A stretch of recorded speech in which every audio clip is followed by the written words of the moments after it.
Bank manager humiliates black CEO's dad. $5 billion deal crashes instantly. The room was silent, except for the soft hum of the air conditioner, as the tension hung like a thick fog. One wrong move could end it all. In the heart of the city's most prestigious bank, a simple piece of paper, a father's ID, was about to ignite a storm that no one saw coming. The CEO, a man who had built a billion-dollar empire from nothing, watched in disbelief as the bank manager's hand made a cruel gesture, tossing his father's identity onto the polished marble floor. In that instant, a $5 billion deal, years in the making, shattered into pieces. What happened next would leave everyone speechless. From the outside, Marcus Hale was the picture of success. At 42, he had climbed to the top of the tech world, launching startups that transformed industries and earning a reputation as a visionary leader. But Marcus never forgot his roots. His father, Harold Hale, had instilled in him the values of hard work, perseverance, and dignity. Growing up in a predominantly black neighborhood, Marcus had faced the subtle and not-so-subtle obstacles of systemic racism, yet he used every challenge as fuel. On this particular morning, Marcus arrived at Apex National Bank, the largest financial institution handling high-stakes tech acquisitions in the country. He wasn't just there for another meeting. He was closing a monumental deal worth $5 billion, a transaction that would redefine the landscape of renewable energy technology. His father, Harold, a retired school principal, and the man who had always been his moral compass, accompanied him. Harold's presence was more than symbolic. It was a statement of pride and legacy. Inside the sleek glass-walled conference room, the bank's senior officials waited, laptops open and pens ready. Marcus could feel the weight of history in the air. This deal wasn't just financial, it was personal, an opportunity to show that a black CEO could dominate a sphere historically closed to people like him.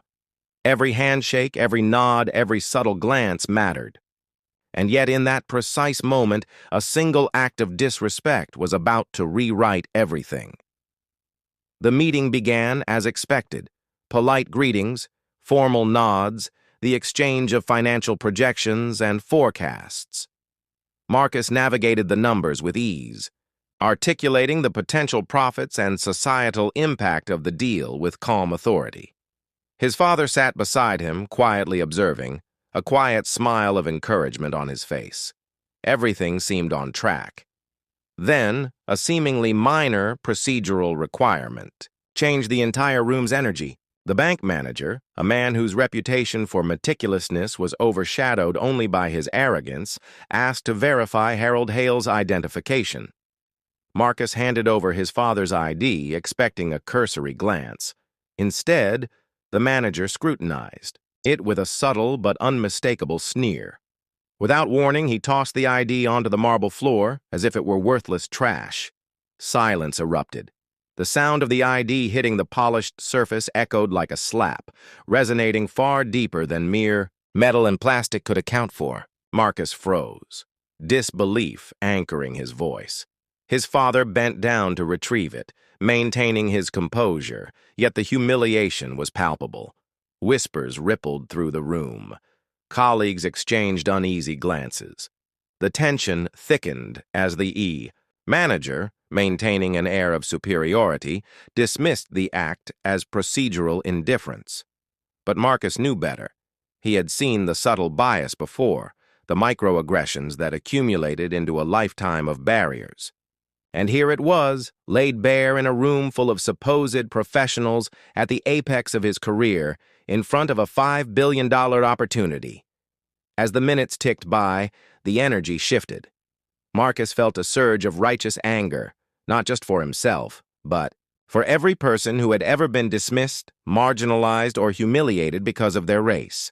The bank manager continued outlining terms, but Marcus's mind was elsewhere, calculating, strategizing, preparing for a move that would send a shockwave through the room.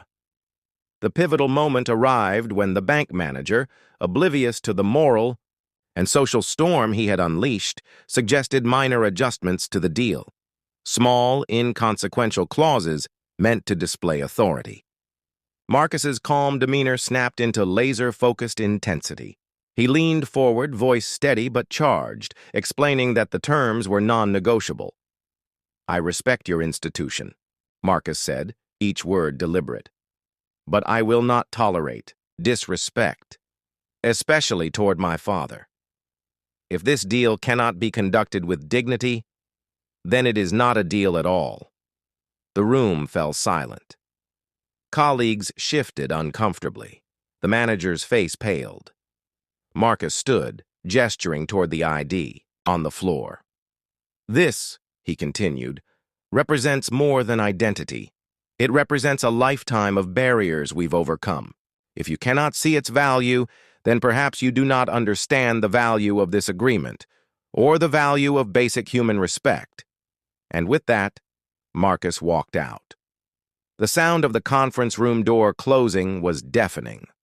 Phones buzzed, emails pinged, and executives scrambled to understand the seismic shift that had just occurred. A $5 billion deal poised to redefine an entire sector had ended not because of numbers or strategy, but because integrity and respect had been demanded and refused. Outside the building, Marcus stood with his father, the sun reflecting off the city's towering skyline. Harold Hale placed a hand on his son's shoulder. "You did the right thing," he said quietly. Marcus nodded, a mix of pride and resolve washing over him. It wasn't just a business victory. It was a moral one. Within weeks, the story went viral. Social media ignited with outrage at the bank manager's blatant disrespect. Industry analysts praised Marcus for his unwavering integrity, noting that the decision sent a powerful message. No amount of money could justify compromising one's dignity or that of one's family. Other executives reached out, not only to explore new opportunities, but to acknowledge the courage it took to walk away from billions rather than bow to prejudice. The incident sparked a broader conversation about systemic bias in high-stakes corporate environments. It challenged institutions to reflect on their culture, their leadership, and their treatment of people of color in positions of power. Marcus continued to lead, now more respected than ever, not just for his financial acumen, but for his steadfast commitment to justice and humanity. The takeaway was clear. Money cannot replace respect, integrity, or courage. In the world of high finance, where deals are often made in whispers and handshakes, Marcus's actions reminded everyone that some boundaries are non-negotiable. The question lingered long after the headlines faded. How many more billions are lost to arrogance, and how many more opportunities will injustice destroy before society learns to value humanity above profit?